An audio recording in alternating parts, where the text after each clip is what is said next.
Oh, face à face. Thank you, Lord. Thank you, Jesus. Thank you, Holy Ghost. Nous continuons avec notre enseignement intitulé Affronte ta montagne. Nous croyons que le Seigneur va encore vous bénir.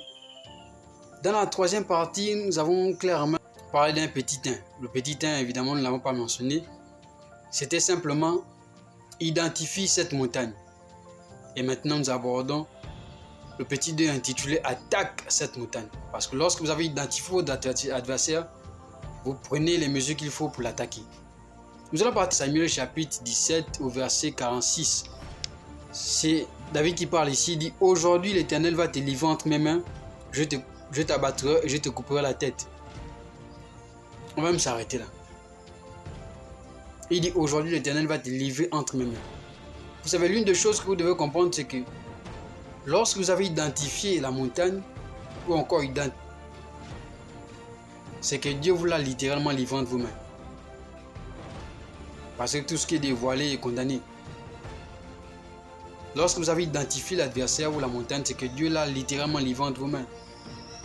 C'est le cas de le lire lorsque, par exemple, Josué.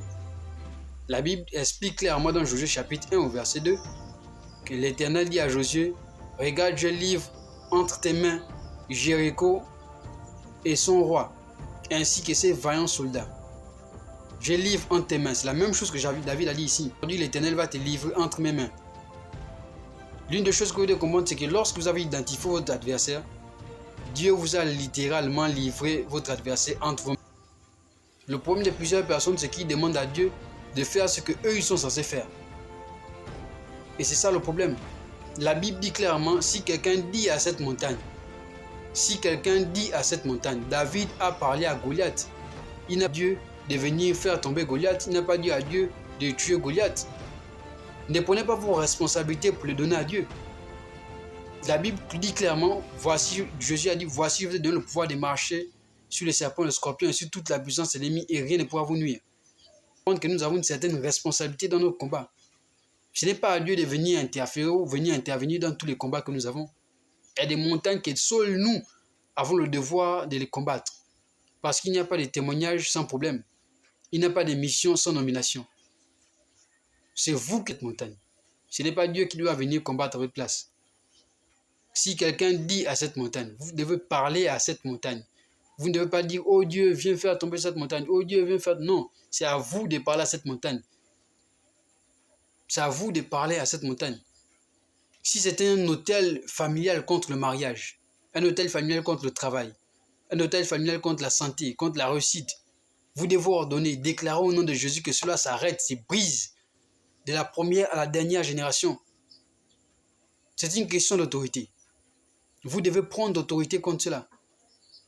Si c'est un hôtel familial contre l'enfantement, ou encore pour l'envoûtement, l'ensorcellement, etc., vous devez prendre l'autorité et déclarer et décréter.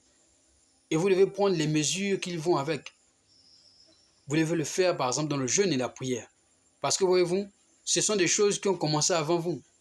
Ce sont des choses qui sont venues avant vous, avant votre naissance. Il y a des choses qui sont faites. Pendant votre naissance, il y a des choses qui sont faites.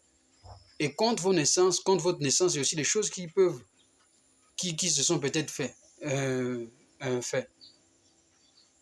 par un quelconque individu.